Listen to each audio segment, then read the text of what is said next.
Tadi saya sudah sampaikan, ini adalah generasi yang diasuh oleh TikTok dan Instagram. Anak-anak kita tuh melihat HP 10 jam. Saya mendisiplinkan diri untuk nggak ngelihat HP saya lebih dari 2 jam setiap hari. Dan bagaimana kita ngelihat banyak sekali di rumah tangga, itu orang tua hanya bisa mungkin berdiskusi dengan kualitas yang tinggi dengan anaknya selama 15 menit di waktu sarapan. Mungkin setengah jam sampai 1 jam di waktu makan malam. Sisanya mereka ngelihat platform yang dilihat oleh lebih dari 3 miliar orang tanpa editorialisasi. Dan kalau itu tidak tereditorialisasi, ya kita harus sadar bahwa anak-anak kita atau kalian itu terekspos dengan konten-konten yang kalau menurut saya kurang bijaksana. Dan ini sudah berkorelasi dengan tidak sehatnya kemajuan-kemajuan dalam 3 pilar. Yang pertama tentunya di kalangan anak muda yang sudah semakin terpolarisasi. Dan ini berkorelasi dengan tingkat depresi, tingkat anxiety, tingkat bunuh diri yang meningkat secara berarti. Ini empiris, ya kan? Dan ini kanker di medsos. Ini adalah ditemukannya tombol like, tombol retweet, tombol share di tahun 2009. Ini kalau menurut saya kanker utamanya nih, terhadap kesehatan moral, kesehatan mental, kesehatan batin kita. Itu pilar pertama yang terpengaruh oleh penyalahgunaan medsos. Saya bukan mengatakan bahwa medsos itu jelek secara absolut atau universal, tapi kejelekannya ada dalam sesuatu yang bisa dibikin bagus.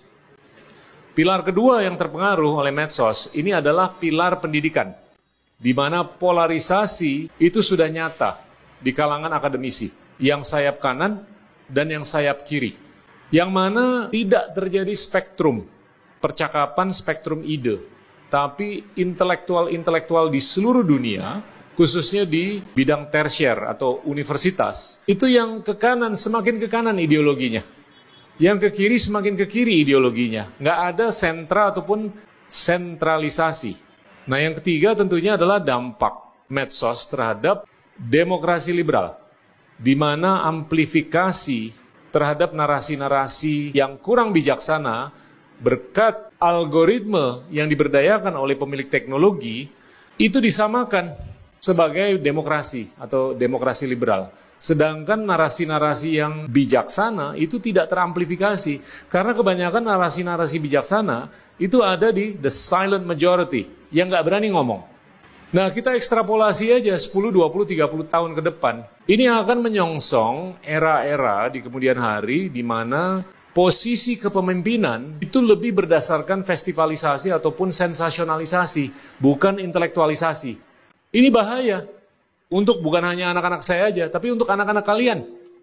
Apakah kita mau milih pemimpin warga yang hanya bisa joget, tapi nggak bisa berdebat?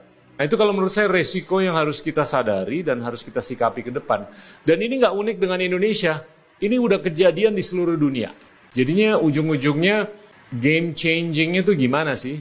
Ya dibudayakanlah budaya baca buku dan dibudayakanlah kapasitas seseorang untuk bisa menunjukkan keterbukaan. Agar kita bisa melihat diri kita sendiri dengan introspeksi semestinya, gue nih kekurangannya di sini, untuk ngisinya gimana?